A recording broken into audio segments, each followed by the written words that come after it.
Habari ndugu wa Tanzania, habari ndugu wananchi. Kwa jina naitwa Shabani Amiri Mwanga, kiongozi mkuu wa USEZ Association Tanzania. Kubwa ambalo tumewaita na kuzungumza na ninyi leo ni juu ya siku adhimu, siku hii ya leo ambayo ni tarehe 26 mwezi wa 4 mwaka 2025. Ni siku ambayo taifa letu linasherehekea kuungana kwa taifa la watu wa Zanzibar na watu wa Tanganyika. Jamhuri ya Muungano wa Tanzania iliundwa Aprili 26, 1964 ikiwa ni muungano wa mataifa mawili huru ya Jamhuri ya Tanganyika na Jamhuri ya watu wa Zanzibar, ambapo waliingia mkataba wa muungano mnamo mwaka 1964 na kuanzisha dola ya Jamhuri ya Muungano wa Tanzania. Mkataba huu wa muungano ulitiwa saini na aliyekuwa rais wa Tanganyika hayati Mwalimu Julius Nyerere na aliyekuwa rais wa Zanzibar hayati Sheikh Abeid Amani Karume Aprili 22, 1964 huko visiwani Zanzibar. Hii ndio siku ambayo imetufanya tukutane hapa, lakini kubwa ujue kwamba USEZ Scholars Association ni chama cha wataalamu waliosoma chuo kikuu cha kimataifa Khartoum, Sudan, kampasi ya Zanzibar. Leo hii tunazungumza na nyinyi tukiwa na malengo mama, lakini tukiwa na madhumuni ambayo yanatufanya siku hii ya leo iwe ndio sehemu ya kuzungumza na nyinyi wananchi wa Tanzania. Kubwa ambalo tutalizungumza ni kuangalia historia yetu ya muungano wetu, lakini hali ya kisiasa na uchumi kabla na baada ya muungano, lengo la muungano, faida za muungano, ushauri wetu kwa wananchi hivi sasa, lakini pia huku tukijua huu ni mwaka wa uchaguzi na tunaangalia na kuangalia hali ya kisiasa nchini.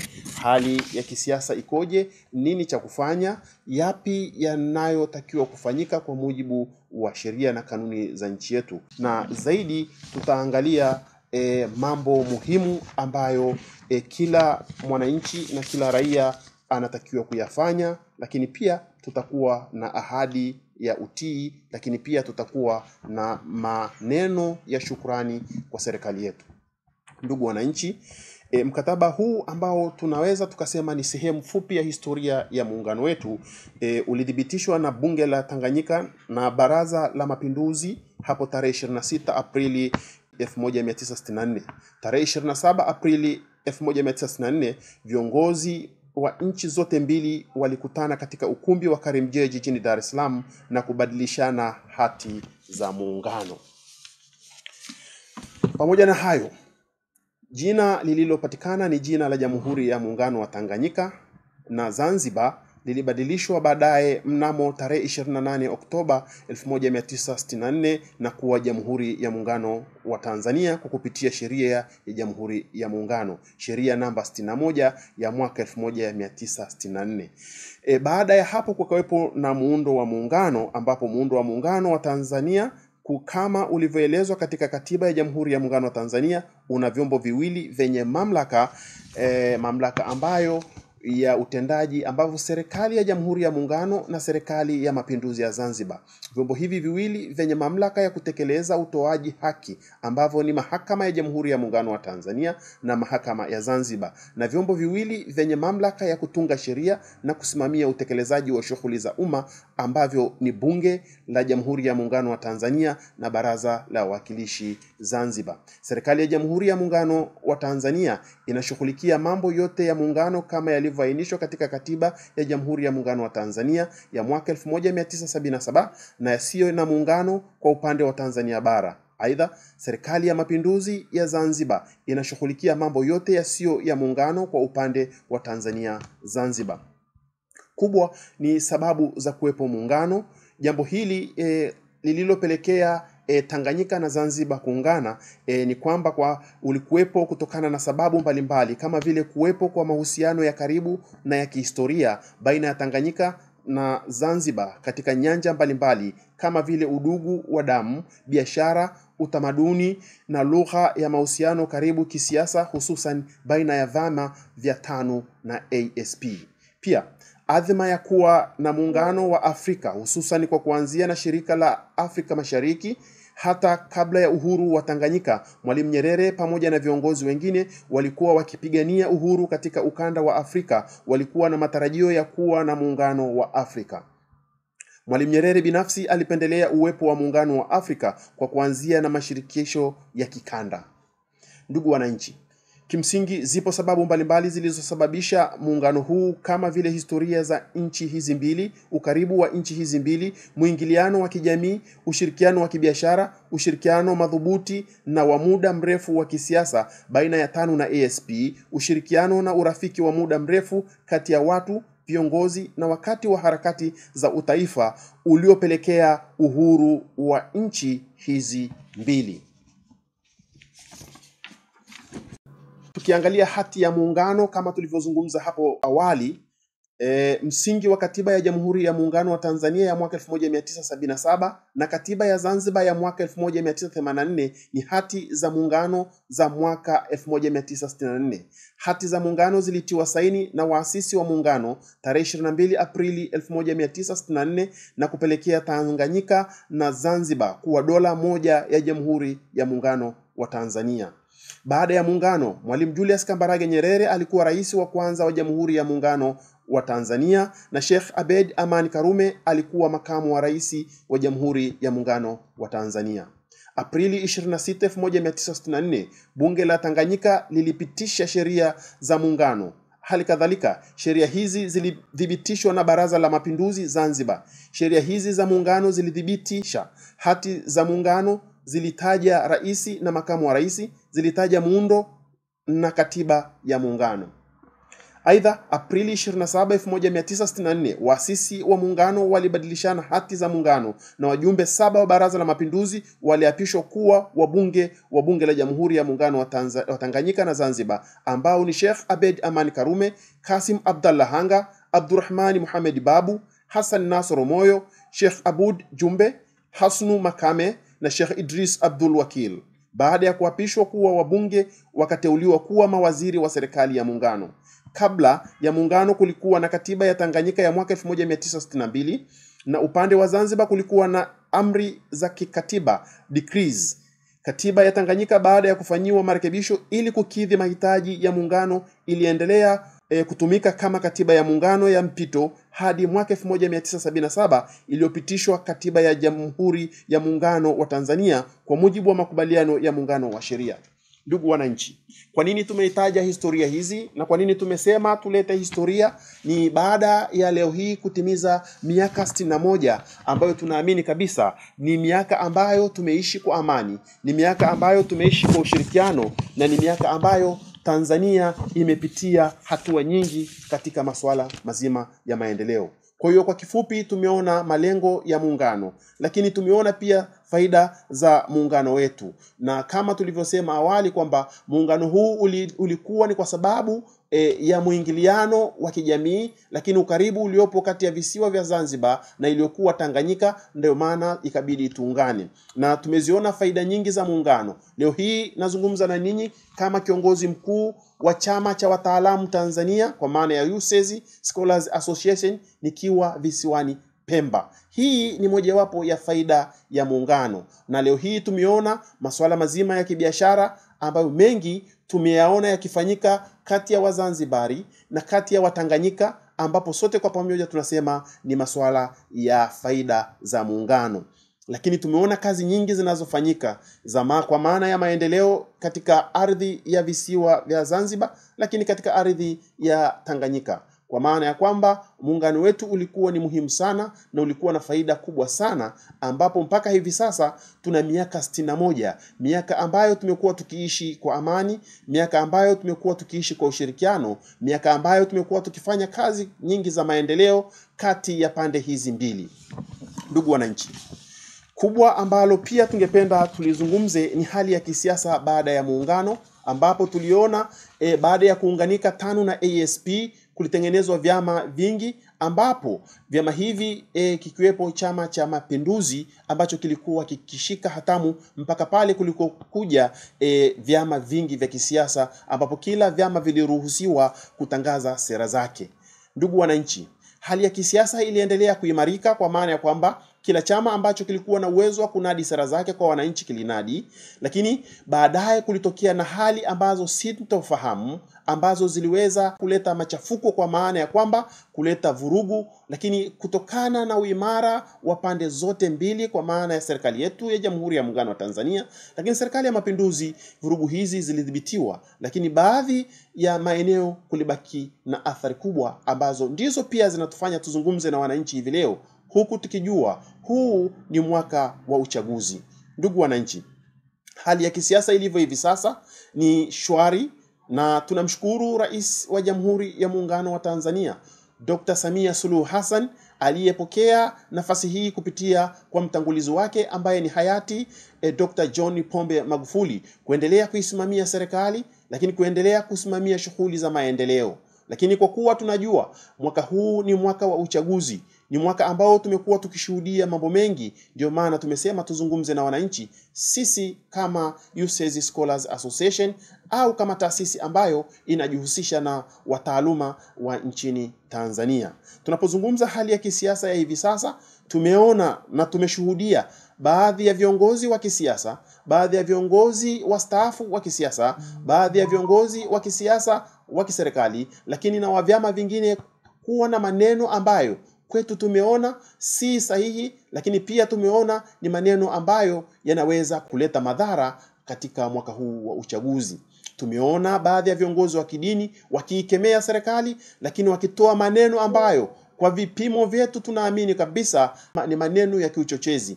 Tumegundua na kuona kwamba baadhi ya viongozi wa kidini, badala ya kusimamia wananchi katika masuala ya imani, kuwaongoza katika amani, wao pia wameingia katika shughuli za kuleta chokochoko, lakini pia za kuichokoa serikali. Jambo hili tumeona si salama, kwa maana ya kwamba mwaka wa uchaguzi ni mwaka ambao kila mmoja anatakiwa kuhubiri amani. Tunatambua kuna tofauti za kiitikadi, tunatambua tuna tofauti za kichama, lakini kamwe hazitakiwi zitutenganishe wala hazitakiwi ziwe sehemu ya kuleta vurugu nchini Tanzania. Miaka 61 ya muungano wetu tumekuwa tukivumiliana. Miaka 61 ya muungano wetu tumekuwa tukifanya kazi kwa ushirikiano. Chaguzi zimepita ni nyingi, ambazo chaguzi zote tumekuwa tukizishirikiana sote kwa pamoja, na Mwenyezi Mungu amekuwa akizipitisha kwa amani chaguzi hizi. Hivyo basi tumeona baadhi ya viongozi wengi, na hili ndilo linalotufanya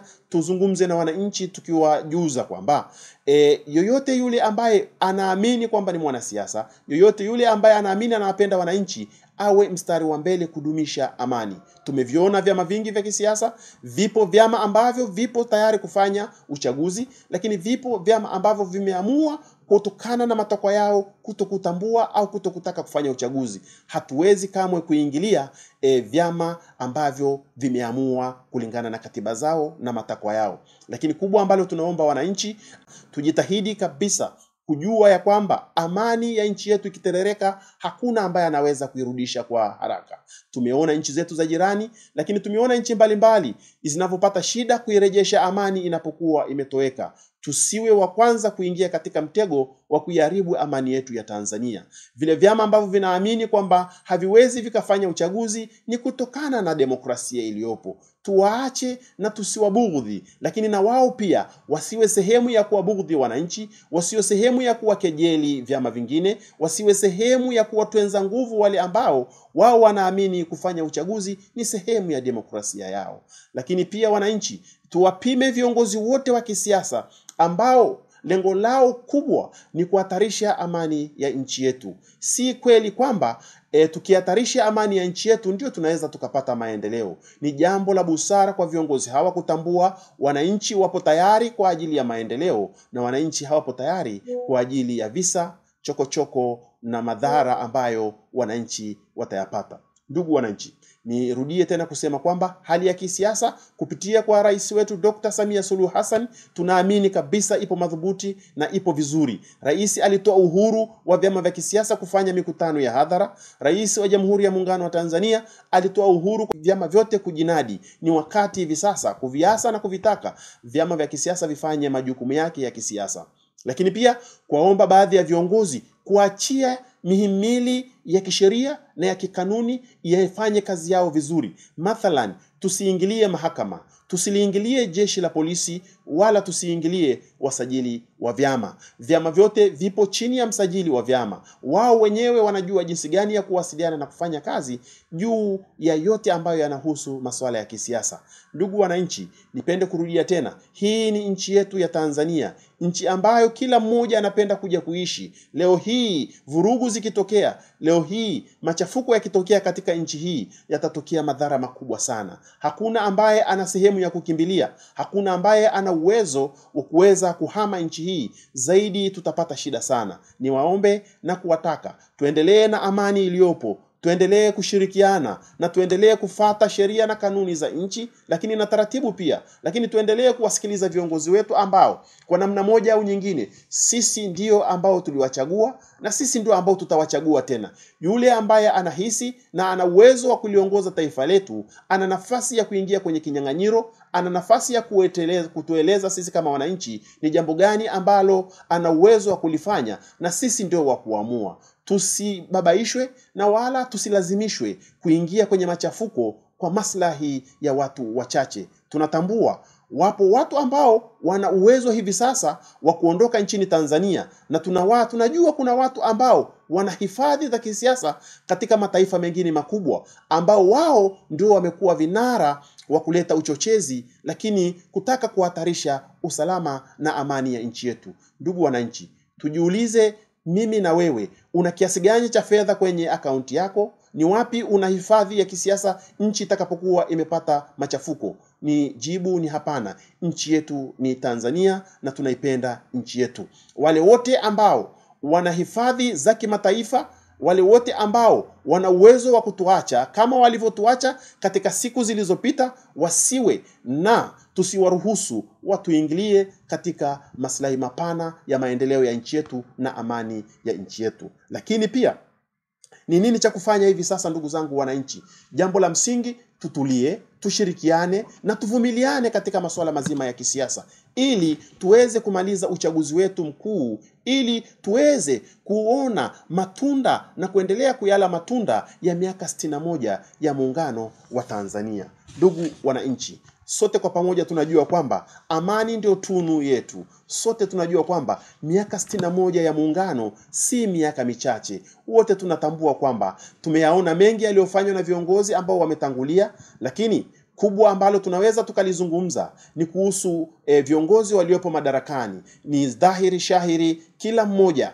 ameyaona kwa macho yake yale yaliyofanywa na serikali iliyopo madarakani. Nchini Zanzibar, kwa maana visiwa vya Unguja na Pemba, tumeona shughuli nyingi za maendeleo zikifanyika na Dr. Hussein Ali Mwinyi. Ni dhahiri kwamba wao wamejipambanua kutuletea maendeleo.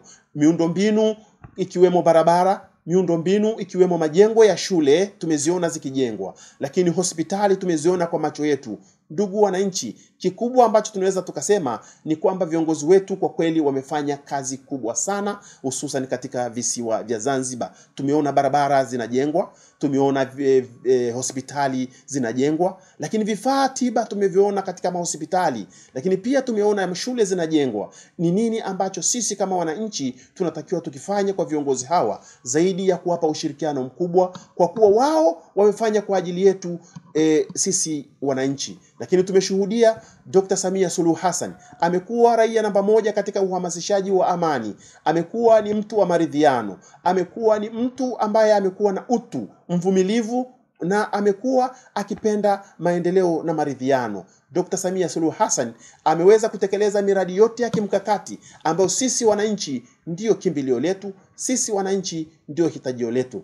Tukiangalia barabara zinaendelea kujengwa, tukiangalia SGR imekamilika kutoka Dar es Salaam hadi Dodoma na inaendelea kujengwa vipande vingine ambavyo vilitakiwa kujengwa. Sisi tumeshuhudia kwa macho yetu bwawa la Mwalimu Nyerere ambalo ndio tegemeo letu katika ufuaji wa umeme limekamilika. Lakini tumeangalia miradi mingine ya kimkakati mikubwa kama daraja la Busisi ambalo liliachwa na Dr. John Pombe Magufuli linakwenda kukamilika. Tumeona mambo mengi ambayo sisi inatosha kabisa kuona kwamba viongozi wetu wanayo nia njema, viongozi wetu wamejipambanua katika masuala mazima ya maendeleo. Yoyote ambaye anaona kwamba hakuna maendeleo yaliyoletwa na viongozi wetu hawa, yoyote yule ambaye anaona kwamba nchi hii haina maendeleo, huyo ni mtu ambaye tunaweza kumuita ni mzandiki, ambaye hapendi na hataki kuchangamana na hataki ushirikiano na wananchi. Sisi kama wananchi tumeona, sisi kama wananchi tunauliza maswali mengi viongozi wetu na tunapata majibu. Kwa hiyo ndugu zangu wananchi, mambo mengi ambayo dhahiri shahiri nchi yetu imeyapitia. Leo ni miaka 61 ya muungano wetu kati ya Zanzibar na Tanganyika. Ni muungano ambao tunaamini kabisa umekuja na manufaa mengi ambayo sisi kama wananchi hatuwezi kuvumilia kuacha kusema. Scholars Association, USES, kwa maana ya chama cha wataalamu Tanzania, tunao moyo wa kuipongeza serikali yetu ya Jamhuri ya Muungano wa Tanzania, lakini pia tuna tamko letu kwa serikali ya Jamhuri ya Muungano wa Tanzania. Pamoja na maendeleo yote ambayo yamefanyika na nchi yetu, pamoja na yote ambayo tumeyakubali, lakini wapo baadhi ya viongozi ambao wamepewa nafasi za kuongoza, lakini wamepewa nafasi ya kusimamia miradi ya maendeleo, lakini wamefanya ndivyo visivyo.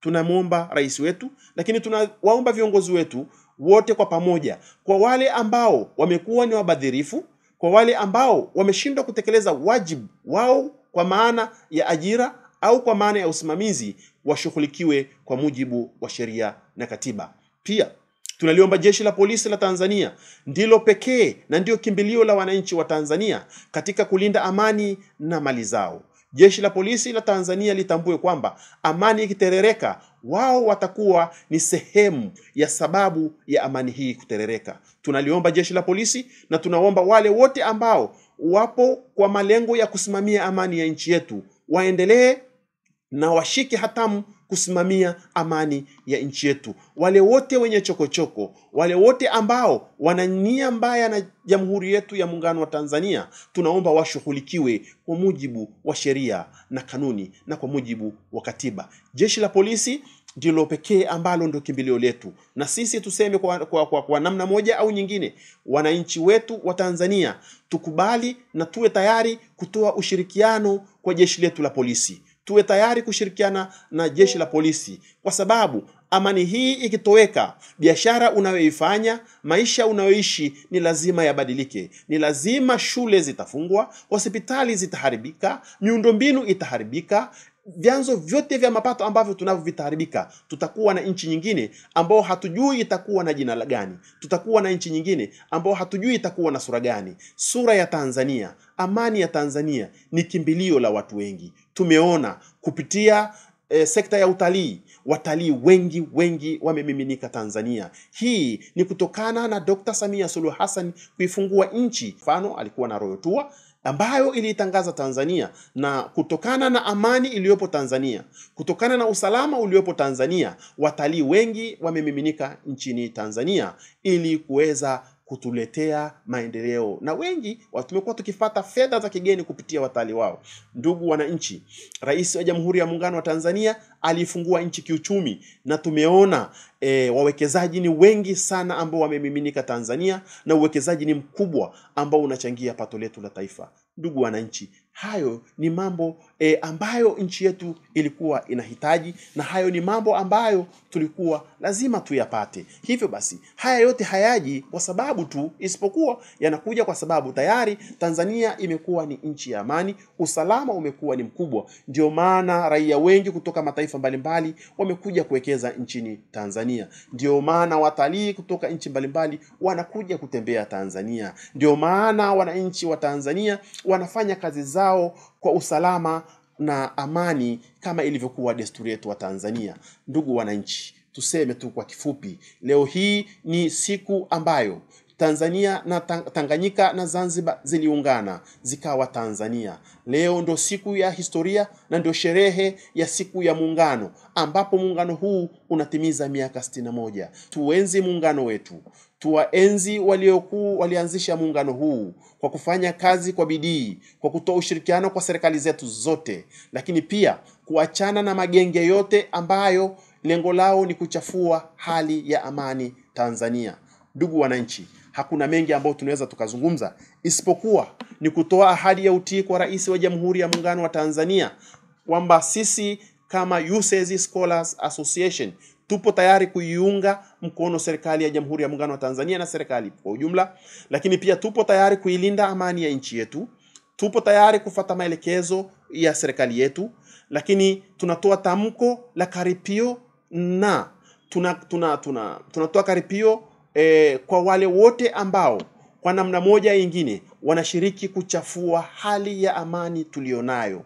Tunalaani vikali wale wote na tunawalaani viongozi wote ambao kwa namna moja au nyingine wamekuwa wakishiriki kuwa chanzo cha upotevu wa amani nchini Tanzania. Viongozi hao tunawaomba wafanye kazi zao. Tunawaomba viongozi wa kisiasa, tunaomba viongozi wa dini watumie muda wao mwingi kuhamasisha shughuli za maendeleo. Tunawaomba viongozi wa kidini kusimamia imani za watu wao, lakini za Watanzania kwa ujumla. Tunawaomba viongozi wa kidini kuwapika wananchi kwenye imani zaidi na kuachana na chokochoko za kisiasa ambazo tunaamini zinaweza zikaleta maafa makubwa. Ndugu wananchi, kubwa ambalo tunaweza tukasema na ambalo tunaweza tukawaomba wananchi ni kuona kwamba muungano umechukua nafasi kubwa katika kuwaunganisha wananchi na kuimarisha mahusiano mazuri baina ya Tanzania bara na Tanzania visiwani.